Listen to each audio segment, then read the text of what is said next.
Los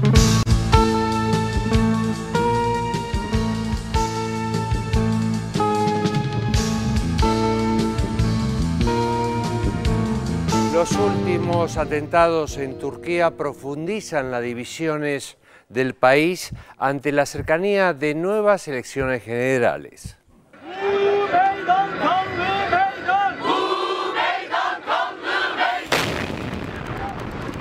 Los atentados del 10 de octubre de 2015 en Ankara, en los que murieron al menos 97 personas, ahondaron las divisiones en una Turquía cada vez más polarizada ante la cercanía de nuevas elecciones parlamentarias. Las investigaciones oficiales apuntan al grupo Estado Islámico como responsable de la masacre. Desde un primer momento, fuentes de seguridad turcas habían señalado que el ataque del pasado sábado guardaba similitud con el atentado suicida del 20 de julio de 2015 en la ciudad de Suruk, en el que murieron 33 personas, la mayor parte de ellas activistas kurdos. La policía turca afirma además que el explosivo empleado es parecido al que se utilizó en Suruk y 4 días después del ataque fueron detenidos 2 supuestos yihadistas acusados de ser los autores del atentado suicida.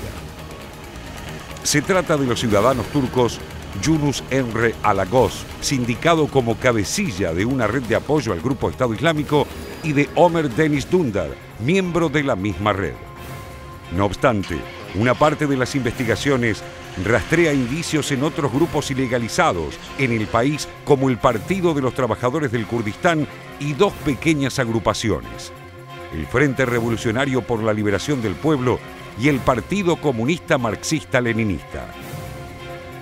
La oposición, en tanto, acusa al gobierno de Recep Tayyip Erdogan y a sus servicios de inteligencia de no haber hecho lo suficiente para impedir el atentado e incluso de estar de una forma u otra detrás de la masacre de civiles. El Partido de los Trabajadores del Kurdistán, una de las fracciones con más protagonismo en Turquía, fue fundada en 1978 y desde hace más de 30 años mantiene la lucha a través de su brazo armado, las Fuerzas de Defensa Popular. Por esto, su líder, Abdullah Öcalan, fue condenado a cadena perpetua por la justicia turca, acusado de terrorismo y separatismo. El partido, conocido por sus siglas en kurdo PKK, busca la independencia del Kurdistán como un Estado socialista y es considerado, a pedido de Ankara, como una organización terrorista internacional, tanto por Estados Unidos como por la Unión Europea, pese a que nunca amenazó ningún interés fuera de los territorios turcos. Se calcula que unos 15 millones de kurdos viven en Turquía, conformando una minoría étnica históricamente postergada y reprimida en la región.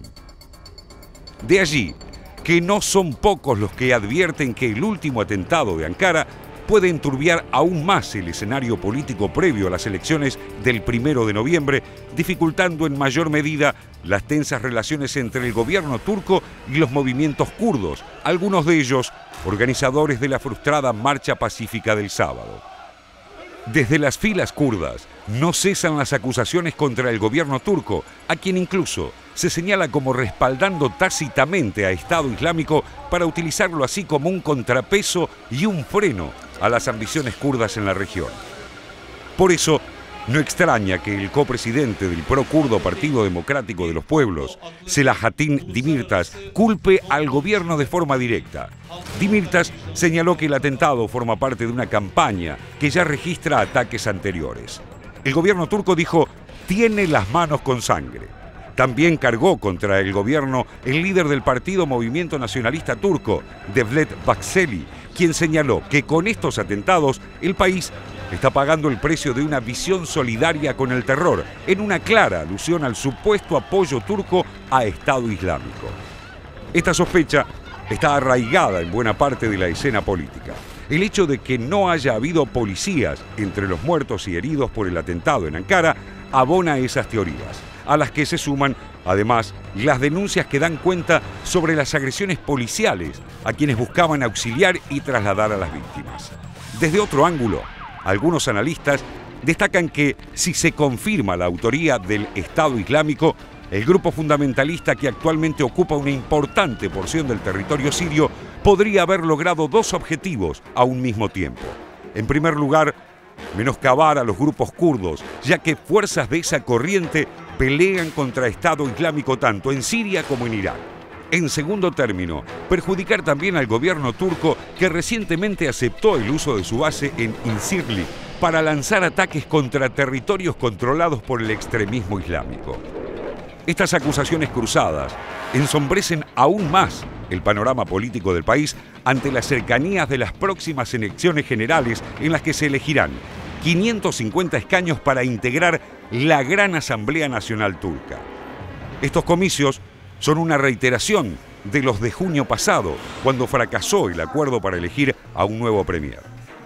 El presidente Erdogan espera que su partido consiga una mayoría absoluta como la que tuvo desde 2002, pero que perdió en las elecciones del pasado junio. La oposición lo acusa, por su parte, de buscar la polarización de la sociedad turca, creando un ambiente de caos que induzca a los votantes a respaldar su plataforma con la seguridad como eje. Nada indica que la historia reciente no vuelva a repetirse ahora en una Turquía que parece empecinada en profundizar sus divisiones.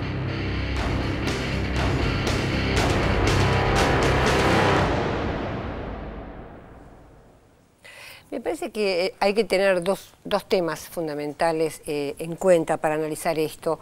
Uno tiene que ver, como decía el informe, con las elecciones que se acercan, que son el 1 de noviembre, y que son elecciones que en realidad se repiten del año pasado porque no consiguieron consenso suficiente como para elegir a un primer ministro. Pero me parece que el tema tal vez que hace eje es el tema de los kurdos, porque se vincula este atentado con el que sucedió hace unos meses atrás, nosotros lo vimos acá en Visión 7, y ambos fueron claramente ataques contra los kurdos, ¿no? Me parece que el tema kurdo está totalmente vinculado con esto, si bien el gobierno culpa al Estado Islámico. No sé ustedes cómo lo ven. Sí, el tema kurdo es un problema de vieja data, desde la desintegración del Imperio Otomano y la creación de la Turquía moderna, que nunca vio a los kurdos como parte nunca le reconoció a los kurdos los derechos nacionales y siempre los veía como los turcos de las montañas, como los definían en su momento. Lo paradójico es que se da, o no, después de que un partido de izquierda, pro-kurdo, justamente haya accedido al Parlamento, que haya tenido un muy buen resultado electoral, y donde también hay un cambio, porque ahí se lo mostraba el líder del histórico PKK, a Öcalan, que ya hace tiempo dice que hay que abandonar todo tipo de lucha armada. Sí. O sea, es como paradójico. Estaban en medio de un proceso de paz, además. Claro.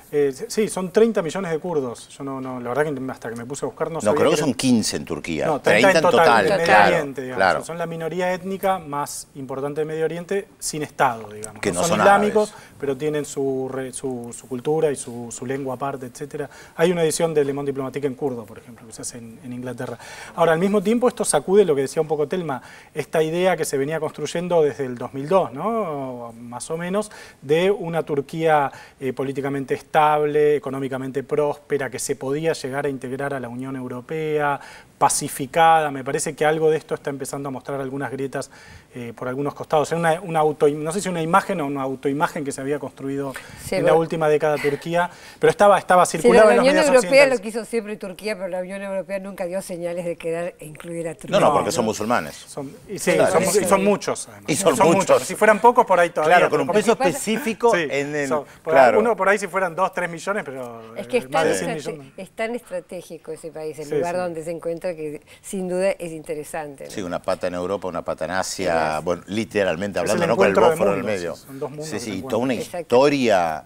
Sí, vamos a seguir hablando de esto, además está en la selección el 1 de noviembre. Exactamente. Bueno, vamos a Félix a ver si hay mensajes. Sí, Telma. Jorge de Martínez acertó con la incógnita. Esteban de Villa Elisa en La Plata dice, no de Entre Ríos, porque Villa Elisa en Entre Ríos y cerca de La Plata también.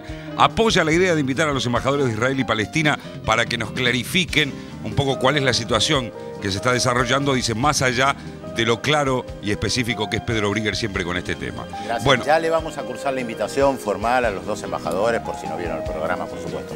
Nilda de la Lucila espera los sábados, dice que el programa aclara. Rolo de la Pampa dice un abrazo para Félix y para el resto del equipo en el Día de la Lealtad y del cumpleaños del canal. Así que bueno, muchas gracias Rolo desde la Pampa que se comunica con nosotros. Tenemos más datos de la incógnita, 13 y 22, recuerden, hasta las 13 y 30, Visión 7 Internacional. Muchísimo material como siempre tenemos aquí, así que les vamos a dar alguna otra pista de la incógnita de hoy, a ver cómo lo pueden resolver. Entre 1910 y 1912, nuestro personaje emigra a los Estados Unidos, la familia de nuestro personaje emigra a Estados Unidos buscando escapar de las purgas zaristas y allí la muerte de su padre y la precaria situación económica obligan a nuestro personaje de hoy a vender diarios en las calles. ¿Quién es? 0800-444-1777 y 4535-0709. No se vayan, hasta las 3 y 30, mucho más material en Visión 7 Internacional y luego de la pausa continuamos. Enseguida estamos.